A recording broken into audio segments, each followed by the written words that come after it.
Assalamualaikum warahmatullahi wabarakatuh. Nama saya Yunita Ismalina, NIM 4312111008 dari Universitas Mercu Buana. Di sini saya akan menjelaskan terkait perekonomian Indonesia.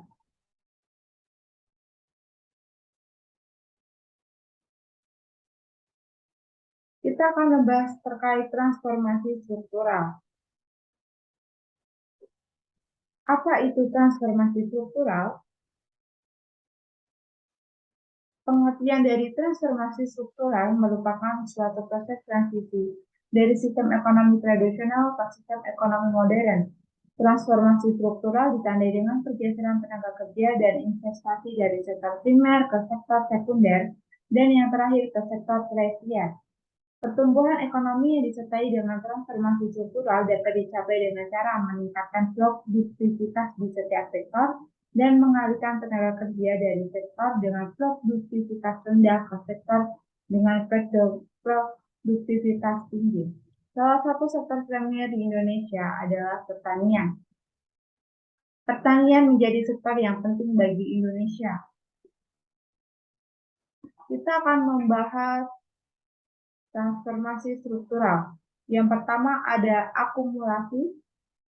Proses akumulasi adalah sebuah proses yang menyertai pertumbuhan ekonomi sebuah negara, di mana pertumbuhan ekonomi yang ditandai dengan peningkatan GDP akan membuat terjadinya peningkatan penggunaan barang modal. Proses ini dapat kita temui dalam persamaan ekonomi makro. Berikut rumusnya, Y sama dengan C plus 1 plus G plus S min M.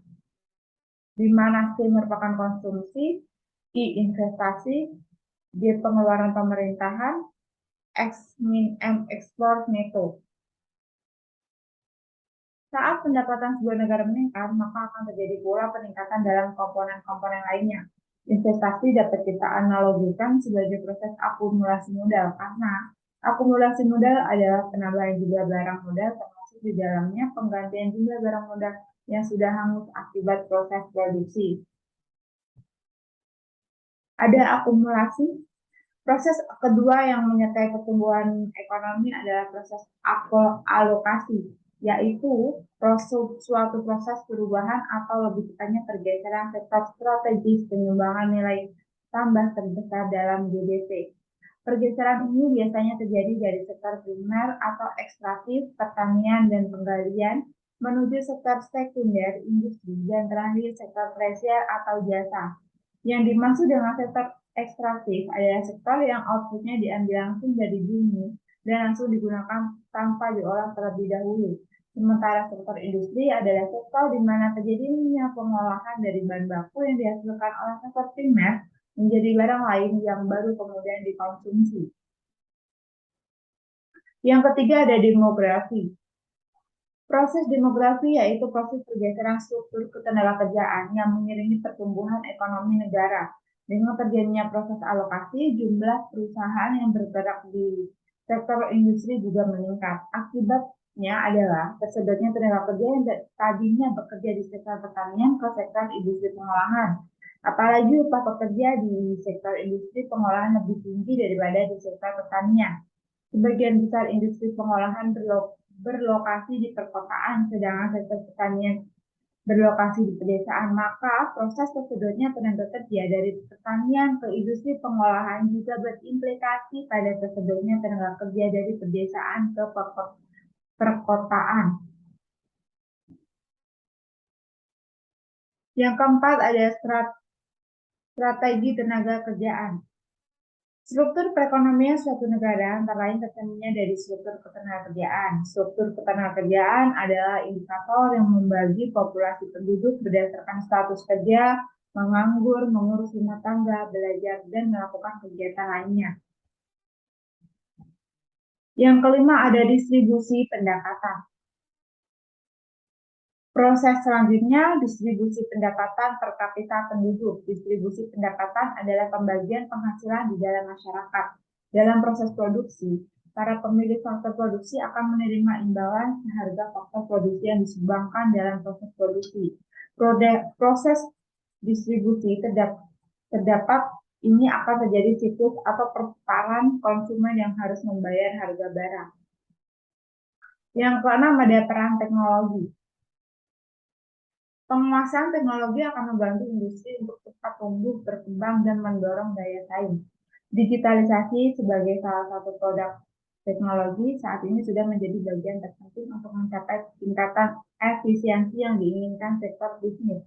Proses bisnis yang lama dan panjang banyak menghasilkan keluhan para pelanggan atau pengguna layanan yang berdampak pada lemahnya daya saing produk dalam negeri.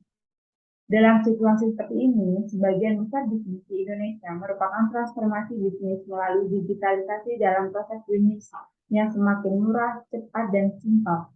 Beberapa aplikasi digital dan usaha startup terus meningkat dan berkembang. Ini tentunya memberikan peluang dalam merealisasikan potensi ekonomi. Yang ketujuh ada dampak terhadap pengangguran. Dampak dari pengangguran dapat dilihat dari segi ekonomi. Di antaranya akan menyebabkan turunnya produk domestik bruto atau yang disebut PDB yang akan berdampak juga pada pendapatan nasional yang akan mengalami penurunan. Yang kedua ada menyebabkan terhambatnya investasi karena jumlah tabungan masyarakat yang ikut menurun. Yang ketiga akan menyebabkan menurunnya daya beli masyarakat sehingga dapat mengakibatkan kelesuan dalam berusaha. Yang kedelapan ada pengangguran. Pengangguran terjadi karena jumlah angkatan kerja atau orang yang sedang mencari pekerjaan tidak sebanding dengan penawaran lapangan kerja yang ada dan ditawarkan oleh perusahaan. Karena itu, pengangguran ini bisa menjadi masalah yang sering kita temui sehari-hari dan cukup serius dalam bidang perekonomian. Pengangguran struktural yaitu salah satu jenis pengangguran yang terjadi karena adanya penurunan sektor ekonomi pada suatu wilayah atau negara. Perubahan struktur ini juga bisa terjadi di dalam berbagai bagian perekonomian. Contohnya seperti perubahan pada komposisi angkatan kerja yang terjadinya relokasi industri dan masih banyak berbagai hal lain yang mempengaruhinya. Yang kesembilan ada kebijakan untuk mengatasinya. Akibat dari pengangguran ialah rendahnya taraf konsumsi masyarakat karena kurangnya penghasilan. Kebijakan dalam mengatasi masalah tersebut dengan adanya peningkatan mutu sumber daya manusia bisa dimulai dari sektor pendidikan, sektor pembangunan yang dimana pembangunan ini nantinya akan menciptakan peluang kerja baru sehingga mengurangi tingkat pengangguran. Kebijakan ini dilakukan pemerintah dengan cara mengatur ketersediaan uang di sebuah negara. Terkait kesimpulannya adalah ada proses akumulasi yang dimana proses pembinaan sumber-sumber daya produksi untuk meningkatkan kemampuan produksi dalam tata susunan ekonomi masyarakat. Proses alokasi yaitu suatu proses perubahan atau lebih tepatnya pergeseran sektor strategis penyumbangan nilai tambah dalam GDP. Fungsi alokasi mengandung arti bahwa APBD harus diarahkan untuk menciptakan lapangan kerja atau mengurangi pengangguran dan meminimalisasi pemborosan sumber daya serta meningkatkan efisiensi dan efektivitas perekonomian. Ada transformasi struktur perekonomian yang diiringi dengan transformasi struktur demografi atau kependudukan dan labor atau ketenagakerjaan yang terjadi juga menggambarkan keagamaan dan keraguan anak negeri berdiri kokoh di atas fondasi alaminya dalam sektor pertanian yang telah memberikan kemakmuran selama berabad. Transformasi struktur ekonomi dari sektor pertanian ke sektor industri dan jasa ternyata tidak diikuti transportasi ketenagakerjaan yang cukup seimbang, terutama pada sektor industri. Kapasitas dan penyediaan kesempatan kerja lebih cenderung ke sektor jasa. Itu pun disinyalir bukan sektor jasa yang diistilahkan pada pengetahuan, melainkan sektor jasa yang bercitra ciri khas informal. Distribusi pendapatan cenderung membaik pada kasus pertumbuhan ekonomi yang terjadi sebagai akibat peningkatan pendapatan serta signifikasi pada sektor tradisional atau tradisional sektor engagement. Sebaliknya, di distribusi pendapatan semakin memburuk karena peningkatan pendapatan sektor modern. Penguasaan teknologi akan membantu industri untuk cepat tumbuh dan berkembang dan mendorong daya saing. Digitalisasi sebagai salah satu produk teknologi saat ini sudah menjadi bagian terpenting untuk mencapai tingkatan efisiensi yang diinginkan sektor bisnis.